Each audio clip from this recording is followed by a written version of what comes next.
Next जो खालचा plan तुम्हाला मी आधी शो केला तसा मी एक्झॅक्ट वरचा प्लॅन शो करणार आहे.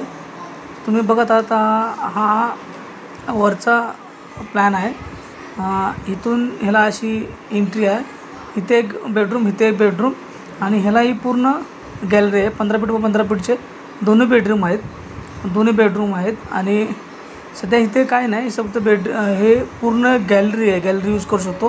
ह्याला पूर्ण छानसे तुम्ही सुंदर झाड लावू शकता. इथं पूर्ण विंडो करू शकता. इथं पूर्ण एक विंडो करू शकता. पाहिजे असेल तुम्ही अजून एक विंडो इथं पण ॲड करू शकता. तसं बघायला काही गरज नाही का, ही विंडो भरपूर पूर्ण विंडो करू शकतो तुम्ही. फुल विंडो करू शकता. तर खूप सुंदर असं वाटेल वरती. छानसं असं तुम्हाला जर इकडे तिन्ही बाजू जर विंडो केल्यात तर अतिशय सुंदर असं वातावरण तुम्ही संध्याकाळी तुम्हाला असं छानसं वाटेल. आजूबाजूने जर 10-10 फूट जागा असेल जर प्लॉटच्या बाजूने तर अतिशय सुंदर असे झाडं लावून तुम्ही लावू शकता. ॲक्च्युली हे जर मी प्लॅन केलं आहे ना, हे खूप थोडंसं मोठं प्लॅन आहे. पण हे जर प्लॅन मी तुम्हाला नंतर ह्या जर घराचं पूर्ण हे घर आपण विदाऊट स्लॅब न टाकता कसं आपण कमी खर्चामध्ये घर बनवू शकतो. कॉलमचा यूज न करता आपण हे घर बनवणार आहोत आपण स्टील स्ट्रक्चरमध्ये. जसं करून आपण जसे बॉक्स पाईप असतात स्टीलचे, त्या बॉक्स पाईप यूज करून आपण हे पूर्ण स्ट्रक्चर कसं उभं राहू शकतं आणि कमी कॉस्टमध्ये.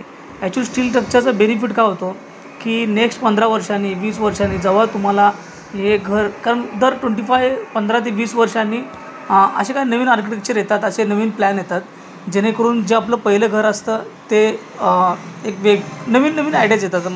कारण तुम्ही 50 वर्ष आधी विचार केला तर वेगळ्या प्रकारची घरं होती, त्यानंतर वेगळ्या प्रकारची घर झाली, आता नवीन घर झाली. पण जर स्टील स्ट्रक्चरमध्ये घर तयार केलं तर तुम्हाला जे आज तुम्ही जे घरामध्ये कॉस्टिंग लावतात, समजा आपण धरू की आम्ही एक 20 लाख लावले किंवा 40 लाख लावले, मॅक्झिमम त्यातले तुम्हाला 60 ते 50% रिटर्न तुम्हाला भेटतात. पण जर तुम्ही कॉन्क्रीटमध्ये गेला तर तुम्हाला कॉन्क्रीटमध्ये मला असं वाटत नाही 10% रिटर्न भेटत असतील.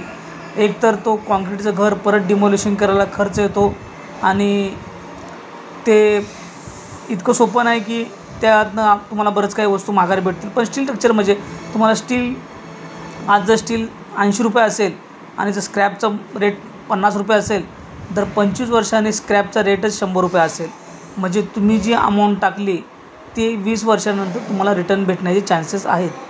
असं नाही म्हणत की ते घर तुमचं खराबच होईल, पण दर 20, 25, 30 वर्षांनी एक नवीन डिझाईन येतात मार्केटमध्ये, नवीन घराच्या स्टायलिश येतात.